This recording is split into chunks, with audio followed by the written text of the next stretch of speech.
what song or what movie this is from. If not, that's okay. It'll make sense in a little bit.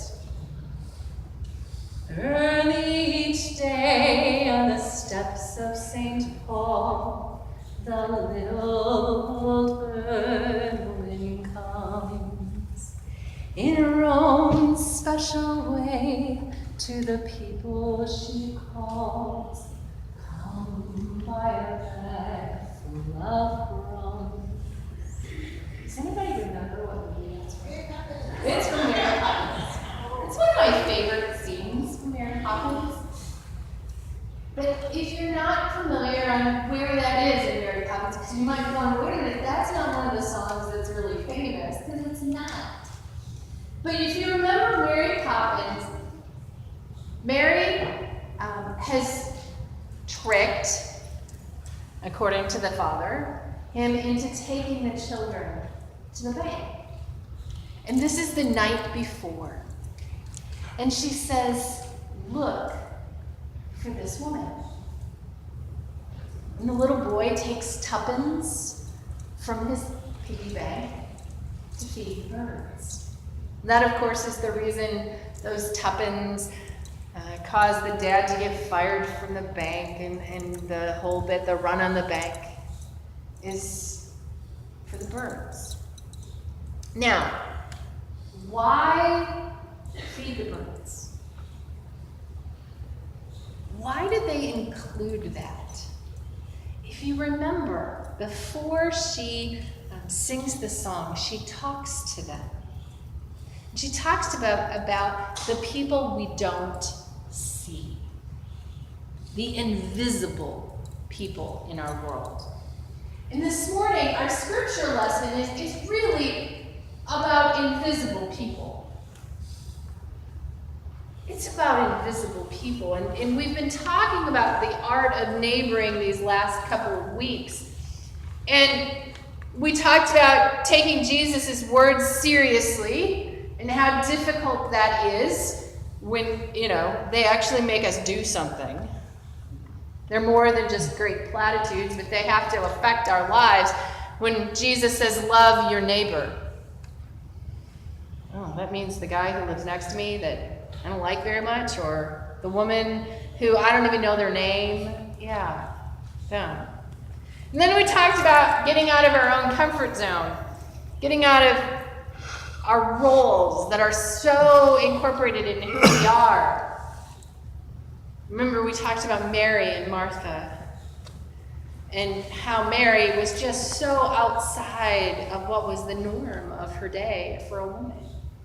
No woman sat at the feet of a teacher. And yet that's exactly what Jesus tells us that she does. She sat at his feet. And Martha, in all her normal in-the-box thinking, would never even dream about it. And so she says to Jesus, tell Mary to help me. And Jesus responds, no. But this morning, we have invisible people. This word, one line, verse 44. Jesus turned to the woman and said to Simon, do you see this woman? Now, of course, physically, he could see her. We know that because he's already in his mind complained about it. If Jesus knew who she was, he could see her. But did he see her? How many people in our lives do we not see? How many people do we just pass by?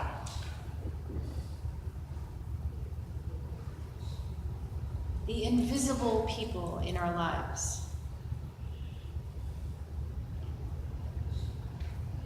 When we heard that song this morning, early each day on the steps of St. Paul, to the working executives of his day, like Mr. Banks would have been, she was invisible. He might have seen her, but he didn't see her. And that's what Mary Poppins is calling the children to do, to see even the invisible people. So it made me think of who are some of those invisible people in our own lives. And as we've been talking a little bit about the book, and a couple of people have asked me, where do I get the book? You can get the book, The Art of Neighboring, on Amazon or through Cokesbury. We can order it for you if you're interested in reading it. But when we think about the invisible people in our neighborhood, think about the person who has, for all these years, kept their lawn immaculate. And then all of a sudden, it starts to deteriorate. Do we think, oh, I wonder what's wrong? Or do we start grumbling? Or what about that house that's down the street a little bit? You don't know the neighbors, and it's never happened before, but the grass is, knee high. And you think, I better call the city. Well, did you ever wonder what was happening inside that house? Or the house that has always been kept up, and then all of a sudden you start to see the gutters fall off. Or trash around. The art of neighboring, this role of neighboring, is about finding out what's going on with our neighbors and creating community. It's about creating community and learning about them. And when those time comes, like, that person who lives next door to you and has always kept an immaculate lawn, and then all of a sudden it gets higher and higher and higher, and you, instead of calling the city, you walk over and say, hey, I'm your neighbor next door. Is everything okay? Because hopefully you've built a relationship with them. Or next door, for me, all of a sudden, instead of, he loved to do his lawn meticulous, he stopped doing it and started hiring it for his little bit of lawn that he has. Had I not known it, and hadn't already been working on how to be in relationship with my neighbor, I likely wouldn't know that in 2 days he's going in for knee replacement. That his knee is so bothering him that he can't do the one thing he just loves to do, which is his lawn. Relationship changes in the people around us. Seeing the invisible people. So who are they? They tend to be neighbors that we don't know well. This woman in the scripture is invisible to Simon.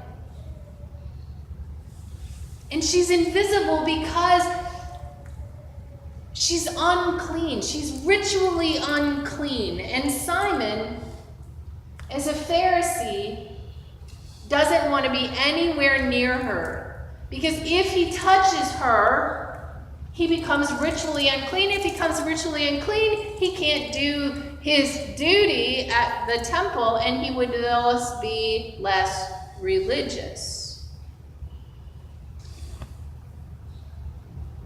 And yet, he sees her. He physically knows she's there. She's likely a neighbor, truth be told.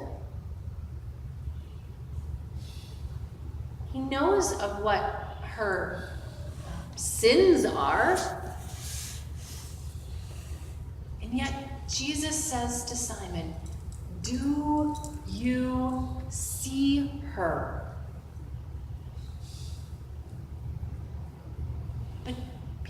But Simon was so fearful of becoming ritually unclean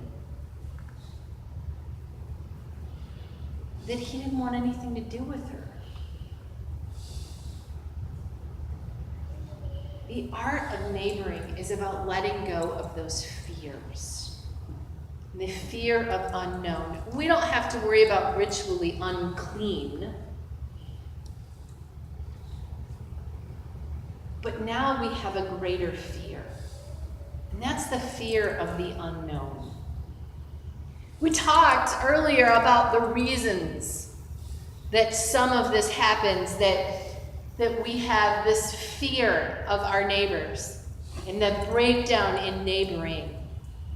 We talked about, and I'm not willing to give it up, don't get me wrong, the increased use of air conditioning.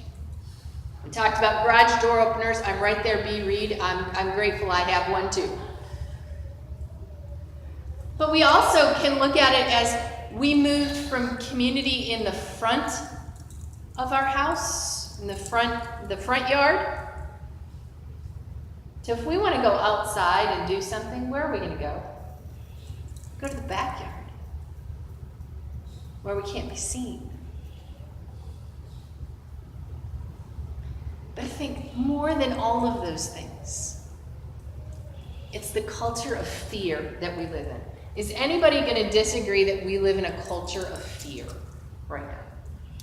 We are so afraid.